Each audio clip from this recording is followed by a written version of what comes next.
Minden folyik. Ezt a kijelentést több mint 2000 évvel ezelőtt tette egy görög filozófus, és azóta is minden élő dolog legfontosabb elvének számít, az állandó változás. Minden, ami él, állandó mozgásban van. A változatlanság egyenlő a halállal. Az állandóan változó életjelenségek egy nagy körforgás részei. Az emberi szervezetben ezt az elvet legkönnyebben a vérkeringésben láthatjuk érvényre jutni. Az ember vérkeringése.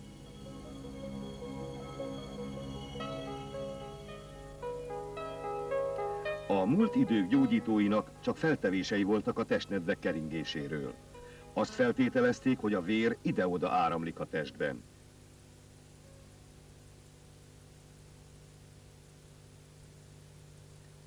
William Harvey volt az, aki 1628-ban a vér mozgását elsőként írta le körfolyamatként.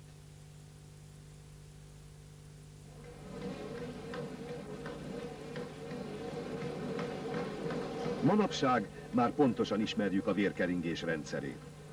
Ennek ellenére a tudósok új és új részleteket tárnak fel e csodálatos rendszerben. A rendszerben, amelyen naponta 7200 liter vér folyik keresztül. A rendszerben, amely naponta több mint 400 liter oxigént szállít a szövetekbe, és mintegy 350 liter széndioxidot visz el onnan.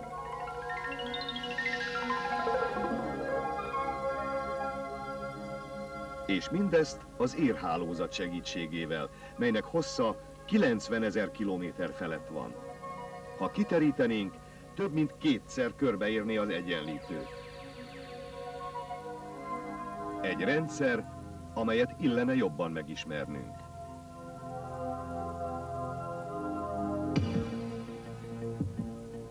A vérkeringést egy aféle pumpa működteti, a szív. A bal szívkamra oxigénnel dús vért lök ki a verőerekbe, vagyis az artériákba.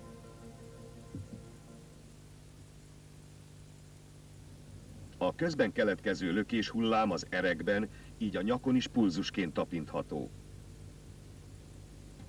A főverőérből, azaz az aortából a koszorú erek mellett több nagy verőér ágazik le a karokba,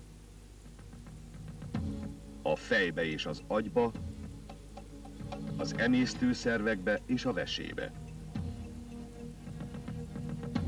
Az aortából a medence táján kilépő mellékerek kötegek formájában haladnak a lábakba.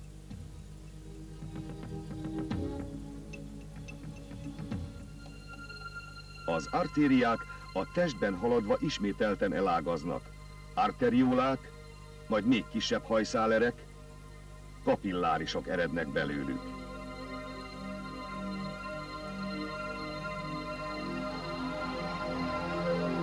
Az emberi szervezet anyagcseréjében fontos szerepet játszó hajszálerekből mintegy 40 milliárd van.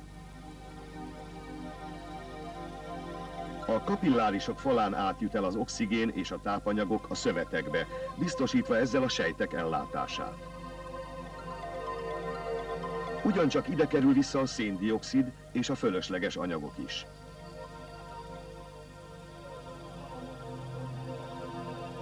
A hajszálerekből a vér a gyűjtőerekbe, majd a nagyobb vénákba kerül.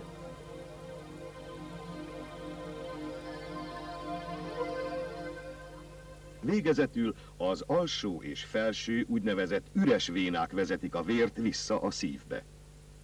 A jobb szívkamrából a vér a tüdőartérián át a kis vérkörbe kerül, eljut a tüdő mindkét felébe. Itt leadja a széndioxidot, és feldúsul benne az oxigén. Az oxigéndús vért a tüdőartériák a bal szívkamrába juttatják. A keringési rendszer tehát két összekapcsolt körből áll. A kis és a nagy vérkörből.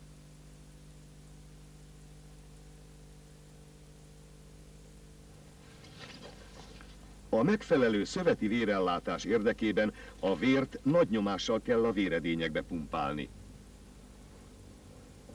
Ezt a nyomást a szív összehúzódása biztosítja. A vér nyomását a vele egyensúlytartó higanyoszlop magassága segítségével higanymilliméterben mérik. A szív az egészséges szervezetben körülbelül 120 higanymilliméteres nyomással préseli a vért az artériákba. Amikor a szív elernyed, ezt nevezik diasztólénak. A nyomás még mindig eléri a 80 higanymillimétert.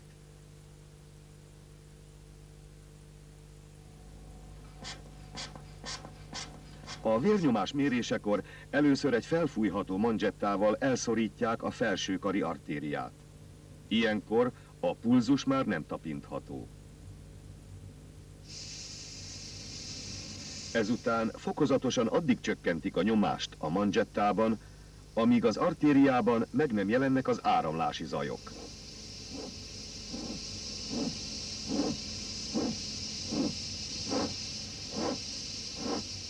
Minthogy ilyenkor a szív összehúzódásakor, azaz szisztóléban már nagyobb a nyomás, mint a manzsettában, megindul a véráramlás. Ha a nyomást tovább csökkentjük, a zajok idővel eltűnnek.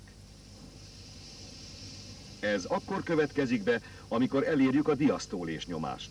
A vér most már folyamatosan áramlik, ezért nincs zaj.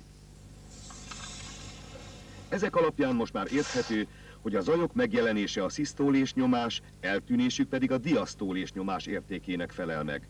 Előbbi a szív összehúzódásakor, utóbbi elernyedésekor mérhető. Példánkban a mért vérnyomás értékek 120, illetve 80 higanymilliméter.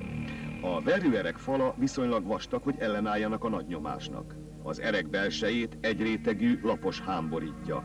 Ezt egy külső szövetitokba ágyazott izomréteg veszi körül. Elvileg hasonló a vénák felépítése is. A bennük található izomréteg azonban sokkal vékonyabb. A vénás vérnyomás ugyanis sokkal kisebb az artériákban mérhető értéknél. Ennek ellenére általában a vénákban is kielégítő az áramlás. Az áramlást ugyanis segíti az ereket körülvevő haránt csíkolt izmok összehúzódásából eredő nyomás is. A vénákban speciális úgynevezett vénabillentyűk gondoskodnak arról, hogy a vér csak a szív felé tudjon haladni. Visszafelé ne.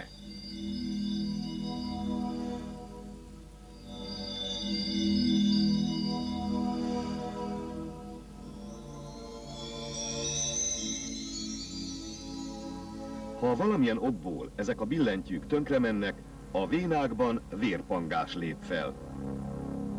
Ekkor ugyanis nem biztosított a véráramlás.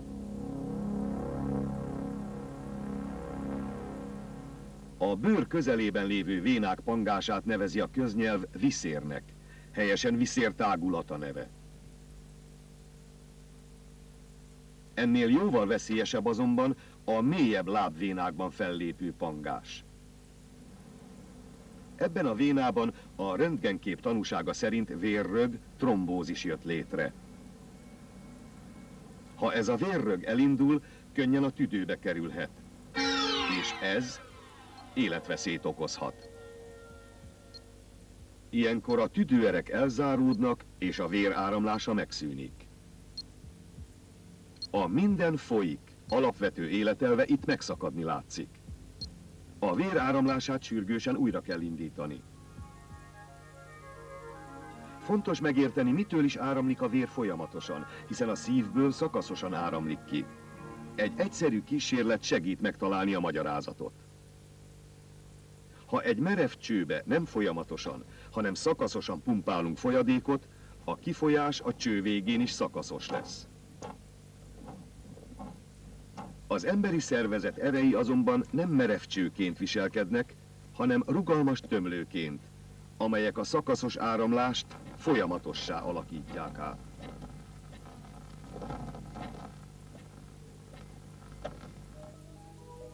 A szív így módon percenként 5-6 liter vért pumpál át a testen. A véreloszlás rendszere olyan, hogy a vér többsége a vesébe, az emésztőrendszerbe és az izmokba kerül.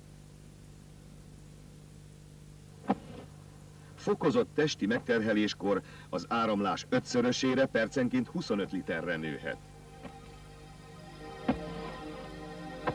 A megnövekedett mennyiség mintegy 85%-a ilyenkor az izmokba kerül.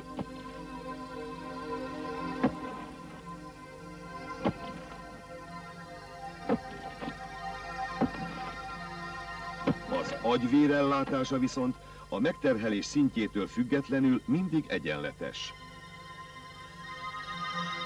Az agynak ugyanis állandó oxigénellátásra van szüksége. Már néhány másodpercig tartó oxigénhiány is eszméletlenséget válthat ki. Az oxigénhiány leggyakoribb oka az, hogy az agyerek vérellátása nem folyamatos.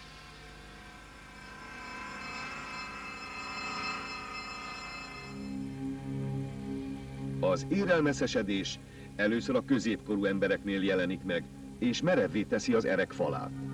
Ilyenkor zsírok és más anyagok halmozódnak fel az érfalban. Az évtizedek folyamán az erek egyre szűkülnek, míg végül teljesen meg is szűnhet a vérellátás. Az agyban ez szélhűdést okozhat, melynek bénulás is lehet a következménye. Az érelmeszesedés azonban nem csak az agyat károsítja.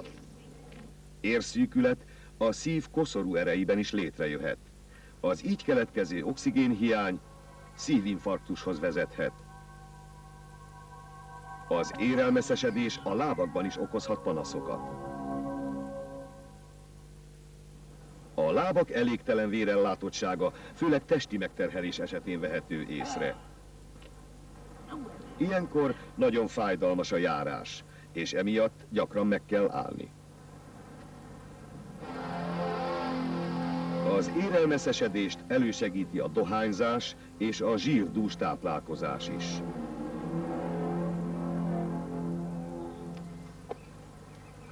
Ezért a sok testmozgás, az egészséges táplálkozás és a dohányzásról való lemondás sokat segíthet a vérkeringés rendben tartásában. Ezáltal nem csak magunkat, hanem keringésünket is mozgásban tartjuk, és az erek is tágak maradnak. Ne feledjük, mint a természetben mindenütt, az emberi szervezetben is érvényesülnie kell a legfontosabb alapelvnek: minden folyik.